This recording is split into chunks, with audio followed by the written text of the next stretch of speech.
Hola a todos. Primero que nada, pido su paciencia, por favor. Yo quiero hablar con ustedes en español y este requiere que hablo con mis notas. Perdón. Yo crecí en el campo de mis bisabuelos en California. Ese campo se vendió cuando mis primos y hermanos y yo éramos adultos. En ese momento, nuestra generación no estaba dispuesto a asumir la pesada carga de dirigir un campo agrícola. Sin embargo, la pérdida de ese paisaje nos dejó perdidos, sin ancla, sin rumbo. Por la primera vez, sentí que algo valioso puede ser mejor comprendido no por su presencia, sino por su ausencia.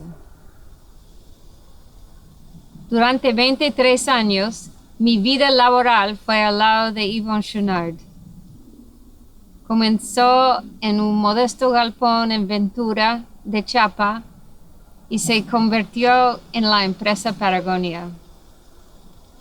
Con el tiempo me convertí en su CEO y ayudé a construir una empresa donde crear los mejores productos y hacerlo cuidando el planeta era más que un simple eslogan. Ya lo conocía, pero me reencontré con Douglas Tompkins en 1990 cuando yo visité el Calafate. Doug era un emprendedor. Había fundado la empresa The North Face y Esprit. Y a finales de los 80 había decidido a dedicar el último tercio de su vida a lo que llamó apagar su alquiler por vivir en el planeta. Casi al mismo tiempo yo cumplí 40 años y estaba listo para cambiar mi vida totalmente. El día después de retirarme de la empresa Patagonia, volé 10,000 kilómetros al sur, a la Patagonia, y me uní a Doug en nuestro primer proyecto de conservación. Estábamos en uno de los lugares más remotos de la Tierra y, sin embargo, la acuicultura industrial crecía como un cáncer alrededor de los bordes del Parque Pumalín. La minera del oro, los proyectos de represas en ríos y otras amenazas llegaron a la región. El ruido de la estampida del crecimiento económico mundial podría oírse incluso en las latitudes más lejanas del Cono Sur. Típicamente el progreso se ve en términos muy positivos, pero desde donde estábamos parados podríamos ver el lado oscuro del crecimiento industrial. Cuando la visión del mundo industrial se aplica a los sistemas naturales que sostienen toda la vida, comenzamos a tratar a la tierra como una fábrica que produce todas las cosas que creemos que necesitamos. Y como ya todos somos conscientes, las consecuencias de esa forma de ver el mundo son destructivos para el bienestar humano, para nuestros sistemas climáticos y la vida silvestre.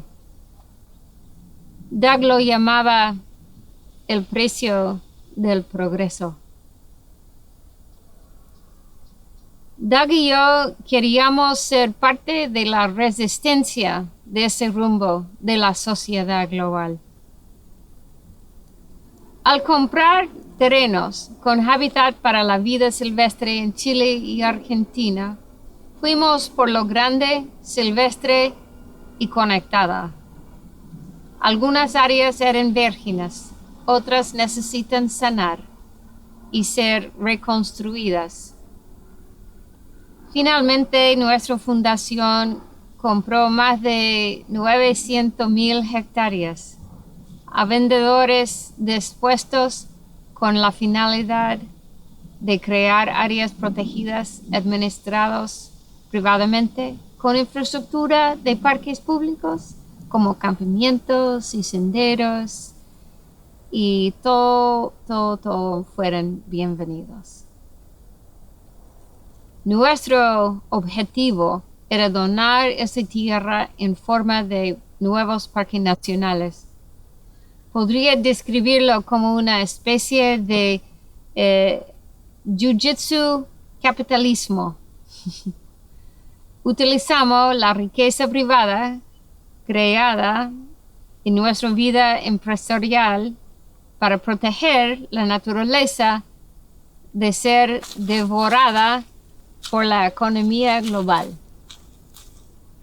Sonaba bien, pero a principios de los 90s, en Chile, donde la filantropía para salvar las tierras salvajes era completamente desconocida, fuimos blanco de sospechas y hasta de una hostilidad total. Con tiempo empezamos a ganar la comprensión de la gente. En los últimos 27 años hemos protegido de forma permanente cerca de 6 millones de hectáreas de bosque lluvioso templado, estepa Patagonia, pastizales, zonas costeras y humedales. Ayudamos a crear 13 nuevos parques nacionales con estas donaciones de tierra y tierras federales al lado. Hace 5 años nos preguntamos, más allá de la protección de la tierra y paisaje, ¿cómo podemos crear ecosistemas plenamente funcionales? Ahí comenzamos a preguntarnos quiénes estaban faltando, qué especies habían desaparecido o estaban en peligro. Pero antes tuvimos que preguntarnos, ¿cómo eliminamos las causas por las cuales estas especies se extinguieron en primer lugar? La solución, tan obvio ahora, nos cayó como un rayo. La idea de rewilding cambió la naturaleza de todo que lo hacemos. A menos que todos los miembros de la comunidad estén presentes y florezcan, es imposible crear ecosistemas plenamente funcionales. Empezamos a reducir especies nativas en Cono Sur. En los humedales de Iberá traemos osos hormigueros gigantes, ciervos de la pampa, pecarís, guacamayos rojos y verdes, ausente por más de 100 años en Argentina. La clave de la recuperación del Iberá será devolver a los carnívoros a su lugar legítimo. Los jaguares en la tierra, las nutrias gigantes en el agua. Tras varios años de prueba y error, ya tenemos cachorros que andarán libres en los humedales de Iberá por primera vez en más de medio siglo. Las poblaciones de jaguares podrían recuperarse en espacio Parque Iberá del 1.7 millones de hectáreas, con bajo riesgo de conflicto con los ranchos vecinos. En la Patagonia chilena, estamos reconstruyendo el ecosistema con ciervos huemul, ñandúes, pumas y cóndores en peligro de extinción. Cuando hace casi 5 años perdimos a Doug por un accidente de kayak, el poder de la ausencia me golpeó una vez más. En la fundación decidimos que nuestro duelo sería la combustión a trabajar más intensiva. En 2018 ayudamos a crear nuevos parques nacionales marinos en el sur del Océano Atlántico. Y en 2019 finalizamos la mayor donaciones de tierras privadas en la historia, donando más de 400,000 hectáreas, una superficie mayor que la de Suiza, para crear parques nacionales en Chile.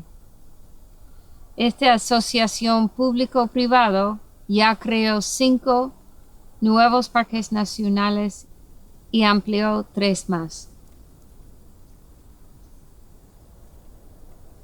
El poder de la ausencia no nos ayuda si nos lleva a la nostalgia o la desesperación.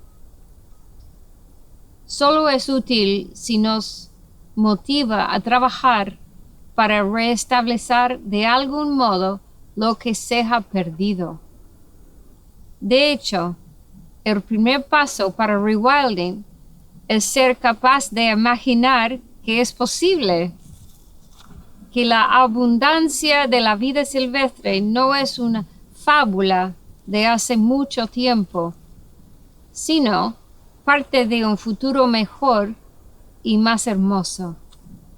Nosotros creemos que es posible. Hemos vivido eso. Los dejo con estos pensamientos. Tenemos un desafío urgente. Si lo que está en juego es la supervivencia, la diversidad de la vida, la dignidad humana y la salud de las comunidades no humanas, entonces la respuesta debe incluir rewilding la tierra tanto y tan rápido como sea posible. Y esto nos lleva al centro de la cuestión. ¿Estamos preparados para hacer lo que sea necesario para cambiar el final de esta historia? Los cambios masivos que el mundo ha hecho para detener la propagación de COVID-19 me da esperanza. Demuestran que podemos unir fuerzas en circunstancias desesperadas. Es como una prueba piloto para responder a la crisis climática actual. A nivel mundial, estamos aprendiendo a trabajar juntos de maneras que nunca hubiéramos imaginado. Yo sé que ya han oído todo esto, pero si alguna vez hubo un momento para despertarse, es ahora. Nunca estuvo más claro que todo está conectado a todo. Entre sí, nuestra interdependencia. Cada vida humana está afectada por las acciones de todas las demás vidas humanas alrededor del mundo. Y el destino de la humanidad está unido a la salud del planeta. Tenemos un destino común. Podemos florecer o podemos sufrir, pero lo vamos a hacer juntos. Ya hemos pasado hace rato el momento en que la acción individual era opcional. En mi opinión, es un imperativo moral que cada uno de nosotros dé un paso adelante para reimaginar nuestro lugar en el círculo de la vida. Y no en el centro, sino como parte del todo.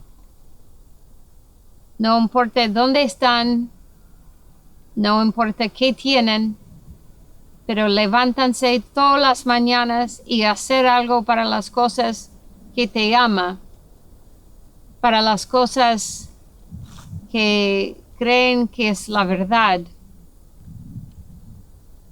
Esa es nuestra parte, hoy y adelante. Muchas gracias.